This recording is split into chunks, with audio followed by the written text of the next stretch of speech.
In this chapter, we're going to be looking at gathering references and some kind of good practices for when you go to gather your own references for other scenes, or if you're replicating this scene, or just good tips in general for organizational purposes.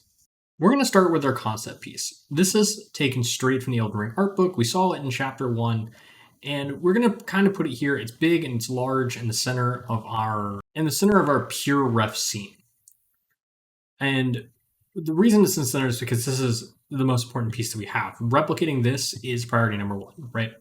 So we're going to zoom out a little bit. We're going to come down here, and we're going to kind of look at just some images I found. And I'm going to kind of go through, as I'm going through them, why I chose what I chose and kind of the explanations of them. So we want to focus on the words we chose from chapter 1 that kind of describe what scene we're looking at here. And these are mostly for mood, right? We're taking these and we're going to try to find images that define the mood that we're trying to portray, or that the concept artists were trying to portray in this scene up here.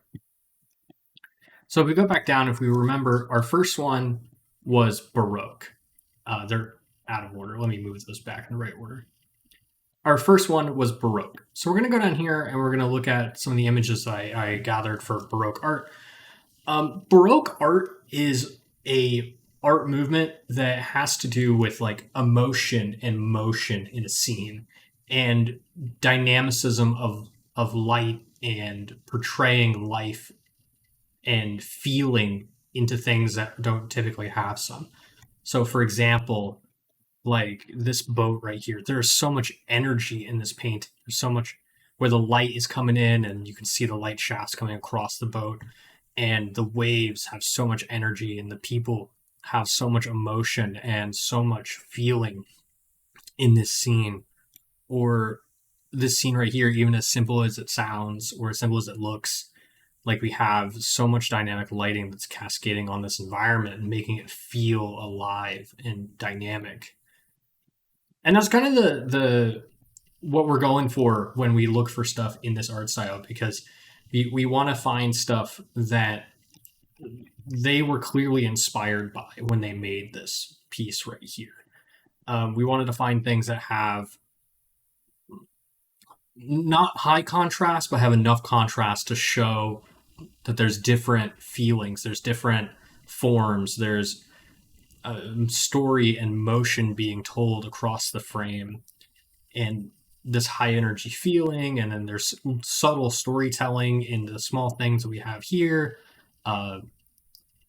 Important high key lighting coming in and highlighting what it needs to highlight, leaving kind of so what it doesn't need to highlight in the darkness, and showing depth. That's one of the biggest things, is being able to show depth of the frame. There's clear, you can see this window here. You can imagine that there's one of these over here and it's blocking the light the same way this one is, and just emotion. The Baroque art movement is very high on emotion, and we want to invoke. Oh, I have the same painting twice. We want to invoke emotion within our frame through the objects that we're placing and the lighting that's coming in, because that's one of the motivating factors. You can tell that when they made this original concept piece, they were wanting to create this sort of emotion and motion through feeling of how the scene is set up. So that was Baroque. That was the first one. And then we wanted to get into high fantasy. So high fantasy is a concept in just kind of concept art world, where it just kind of, if you've ever seen like Lord of the Rings or Harry Potter, these giant castles in the sky with the big walls and magic, and all these kinds of things are considered high fantasy. These beautiful landscapes and these beautiful pieces of like medieval architecture that's kind of like impossible to manufacture. That's necessarily high fantasy, and then that steps into the realm of landscapes as well. One of the things I did mess up on the last video, I meant high. I said high fantasy, but I meant dark fantasy. That's more in tune to Elden Ring. dark fantasy is as you can see kind of like high fantasy, but it's more dark and brooding and gothic. So that's kind of this is more Bloodborne, but this is kind of what we were going for. This mood and this feeling and this sweeping left to rot in this universe, whatever this universe may be, and the nice gothic columns, the architecture, the layering of different arches on top of each other. This is kind of what we're going for, and we want these references and this mood for when we look at the object as a whole, right? Because we can see when we go up here, this is kind of the same vein, right? And we want to invoke this mood, and you kind of use them as a reference, but use them just as a what we want to feel when we look at this. And then for the last one, decay, this is very arbitrary. This is very because it's an adjective. It's very arbitrary what we want from it. It's kind of just how we're feeling. And again, we're just looking for a feel, right? So I wanted to find landscapes that were very some of them that were just kind of left to rot, like these here. They're very old and they've just been left to the elements and left to stay and left to fall apart. Because when I think decay, I don't think like it's been burned or it's been like pillaged or anything. Like I think that it's just been left to just its own demise. Um, this is a Baroque painting, so it could be in either one, but it fits that's in both. Where we have this tree that's rotted and very fitting for the environment up here. Um, and we have a little bit of the structure here really appealed to me when I was looking through them all, because I wanted to see how structures, especially like stone and marble, when they're left to rot, like how do they where do the pieces fall? Like how do they fall? Like where do they like how do they settle? And what do they look like? This is obviously plaster. How do they look like? And what stays when the plaster starts to fall?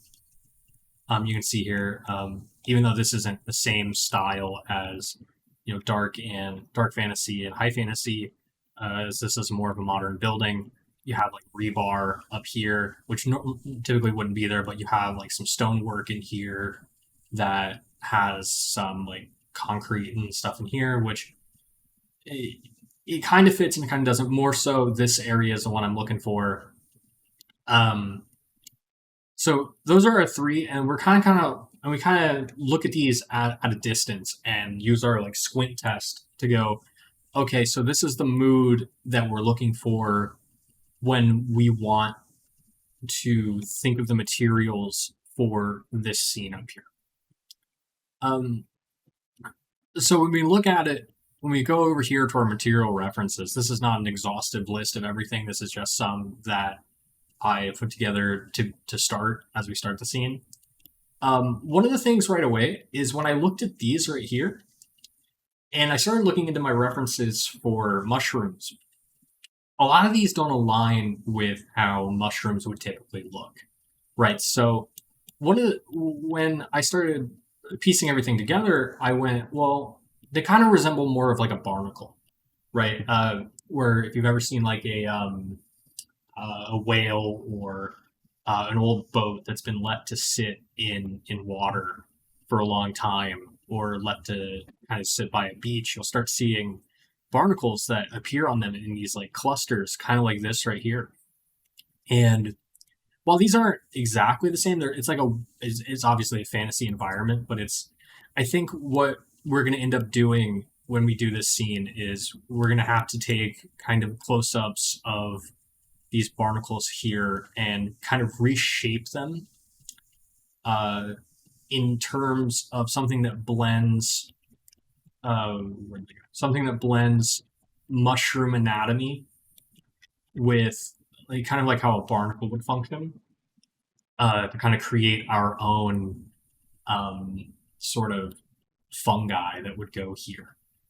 Because normally in the real life, these would be more like cordyceps, like you would see in uh, something like The Last of Us popularized cordyceps mushrooms, but because they do grow on things that are decaying and dead. But what we're seeing here is more in tune to like barnacles and how barnacles grow on objects. And where they're growing is also very, very strange, because they're going out of the root here, up the object, and then you have some that kind of loop back, and then some on the top here, and then this one has none of them. Right, it's clearly kind of spread across here, so it's very strange. So I think what we're going to have to do is merge um, things between what a typical barnacle would look like, which is like this. This is a live one. This is a dead one. Um, Something that kind of looks like that mixed with mushroom anatomy, which is why when we look at these references, we really want to find stuff that has diagrams, that has things that can explain what the anatomy of things are. So, like mushrooms, for example, like we have all these different forms of mushrooms. We have things that, you know, this is not an exhaustive list of what all mushrooms are because there's thousands of types of mushrooms, right? But when we typically think of a mushroom, we think of stuff like this, which is very keen to what this graph is describing. Same thing with barnacles. Like there's several different types of barnacles. This is the most common. I think this is called the acorn barnacle, where when we have found like this nice diagram of it, we can try to merge these together to get something that resembles what Elden Ring was describing when they created the Scarlet Rot. Um, One thing that I also think is important when we go through references and when we kind of decipher scenes is when we have a lot of different forms of wood of materials, right? So, like for example, when we look at this scene, there's there for wood, there's this type of wood, and then there's this type of wood, this vine root here, and then this is also a tree up here, and then supposedly they're all types of the same tree, but we don't know that looking at this scene if they all are part of the same tree. So one of the most important things I can say when you're looking for references is try to find as many different types of uh, the same material, right? Because wood, for example, is a very dynamic material where these are three different types of wood uh, that are at different stages of life, where we have kind of a wood paneling that's been maybe slightly burnt is what it even looks like here, just kind of left to decay. And then we have this is what looks like an old picnic table, and then this board looks like it was on somebody's stairs for years, and they all look completely different. They may also be different types of wood. We're not 100% sure here, but I think that's something to keep in mind where when you're looking for references, not all wood is the same, and you want to keep in mind like so this is like paneling wood and like construction wood, but then when we look over here we have like different forms of dead wood, where wood that's been sitting out for long periods of time, like somebody probably cut this for like their fireplace or a campsite, and this one has been, you can see there's even fungus in here. This one's been kind of just sitting, it's fallen in the woods, it's been sitting for a long time, and they, while kind of similar, they look very different. Where this is clearly dead and rotted and decaying. You would probably not even want to use this for starting a fire because you might get sick from all of the fungus that's in here. Um, and then there's even like rotted wood, and there's different kinds of rotting in wood. Like so, there's this is called dry rot right here, where wood is just brittle and it just breaks over time because it's falling apart from the elements and the things that are breaking it. And that's dry rot. But at the same time, this is wet rot, where water and other liquids are introduced to the wood for so long that the wood starts to fall apart. It becomes like you can a mush almost kind of where you can break it apart with your hands in some cases. I would say this has probably reached that stage where you could just with your fingertips break pieces of it off. And combining all of these different elements, you can get some very dynamic pieces of wood in your scene that can break up the entirety of the scene, so you don't have one consistent layer. Um, One of the other things too is if we're going with the theme of decay, which is one of the themes that we've set down here, we want to look at bark and how it changes and grows over time on a tree. And why we want to look at this is because what we established in part one was we have kind of three main forms in this scene where we have form one, form two, or form one, form two, and form three, where one of our main forms is a tree, and we have to make sure that this is as true to life as we can get it. And if we're following our themes down here for Baroque and Decay, we want to make sure that this tree that is kind of like living and dead at the same time is demonstrating the properties that we're trying to convey. So when we look at the bark of a tree that has died typically has, I'm going to use the word petrified, but it's not correct. Dead underwood, and the bark typically starts to come off of the tree in large chunks, and we can see kind of here and here what that would look like. Because an alive tree wouldn't do this. If a tree's doing this, then it's either dying or it's been dead for quite some time. And then how that wood looks is not how you would typically see wood on a tree that is alive. It's kind of like all the moisture has been sucked out of it because it's dead. It's not sucking moisture out of the ground anymore, and you have a lot more of a veiny presence in the wood, and you have this kind of rustic isn't the word, but this grotesque forms that come out of the wood when it's just been left to sit. Stone is one of those materials that you want to get as many references as possible for, because it is an amalgamation of kind of a bunch of different forms of rock and of different minerals that are bunched together, and they react differently to different outside influences.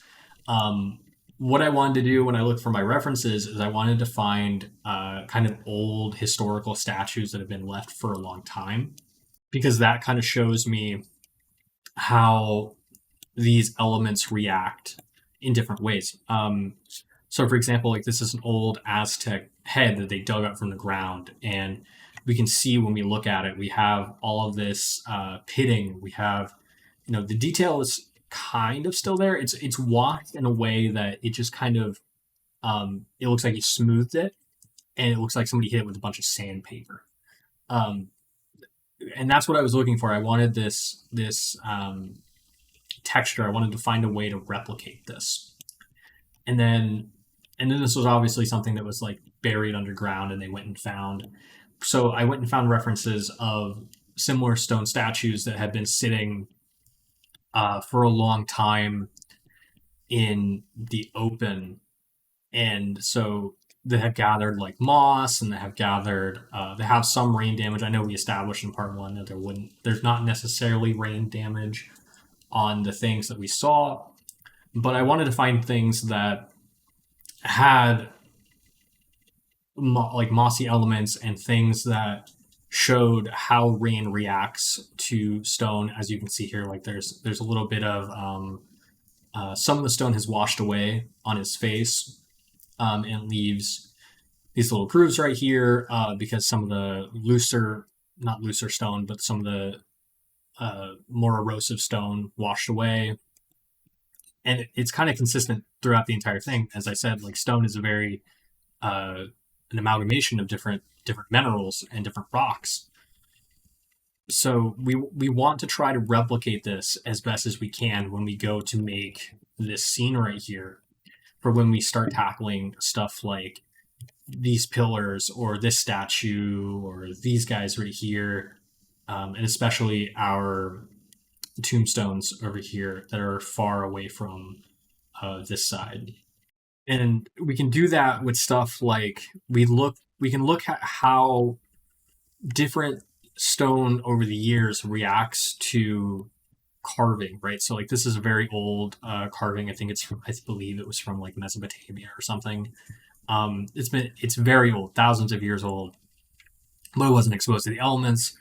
And you can see kind of like where some of the engravings are fading away, some of them are not fading away, how they chiseled it. Because we want to look, and there's imperfections too. Like so, you can see this flower here and this flower here aren't the same at all. And we want to try to replicate those imperfections in the things that we're working on. And in stark contrast, you can see like this is a stone from relatively recently that was somebody had carved that was left out in the elements, and it has softened over time. These different grooves have softened over time. So we really want to look at like how it reacts and how it forms, um, and study these pieces. So like we can see here, like there's a subtle chip here. Maybe a large piece of rock was here that was not. Say this is limestone, and there was a piece of like this part wasn't fully limestone when they went to go chip this part out, and they clicked it, and then just a large chunk shot out. So it's little things like that that we want to try to pay attention to when we're looking at our references, and we want to try to gather so that we can have as much information as possible when we go to actually make our scene. So I think those are the biggest like tips I can think of for when you go to find your materials and references. And again, this is not limited the limited references I'm going to use. I'm going to find a lot more over time. This is just the first few that I have found. You probably saw this tab over here that says from game. I did want to touch on this tab. So Elden Ring having been a game that released already, um, there's a bunch of different screenshots of where this location is in the game. So as I had said before, this is where you fight Loretta, Knight of the Halbertree in Elden Ring. One of the things I want to mention when we go about this scene is that we don't want to replicate what we see in the game, right? We want to replicate what we see in our concept. Because one of the things we're trying to do is we're trying to interpret this concept. And what the game is, like when we look at the game and if we put these side by side, we can see that this is how the concept or the environment artists or the art directors or whomever interpreted this concept. This is their interpretation of this concept. And there is probably gameplay reasons why it's bigger than it looks here. Like say if like I draw a line from here to here, this is significantly probably like twice to or 1.5 to twice the width.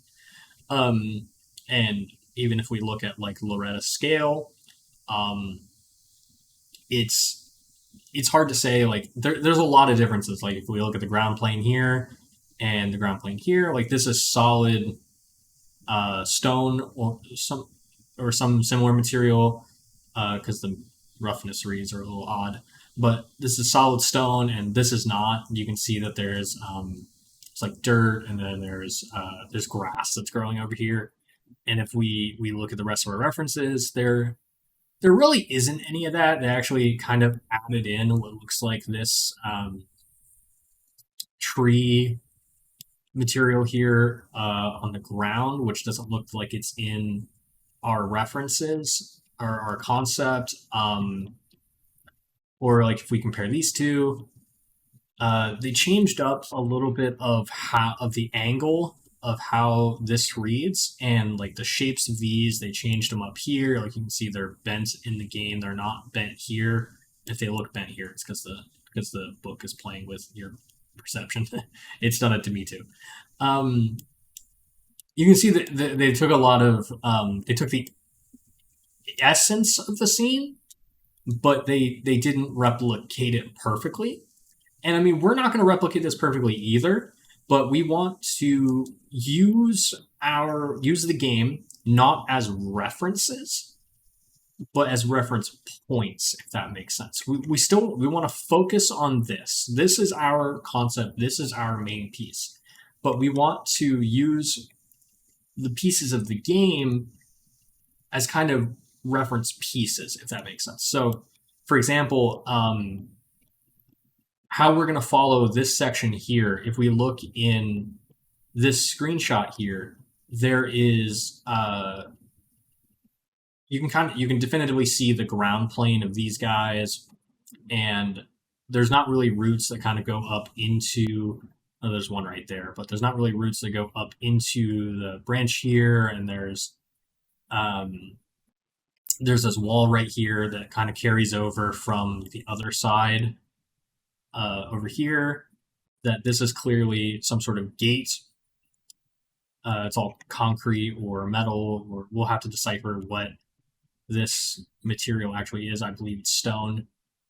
But if we look at a reference, that is not there. That's not there at all. Actually, the statue is protruding out more than it is in the game. The game, he's back here, and here in the concept, he's good like 7 feet out, a couple meters. And the way that this looks, especially if we start here, this kind of looks the same, but this does not. This is clearly adjacent with the ground all the way around. And the point of this is we want to follow this as much as we can and use the game kind of to tell us certain things. Like this one, we can't really make out what the statue is. Like we can make out a face here, and they're holding something here. We can see a hand right there, maybe a foot. But we look here, we can see what the statue is, where they're draping, or they have a hand out. They're covering what looks like a child from something, and so that we can inform our decisions on in terms of the stuff that comes from the game, or like how this structure looks. But I think personally we're gonna try to stick as close as we possibly can to this. Hopefully that can help you get started on your own reference board. And what we're going to do next in the next chapter is we're going to start planning our scene and deciding how we want to go best on making this. And I'll see you there.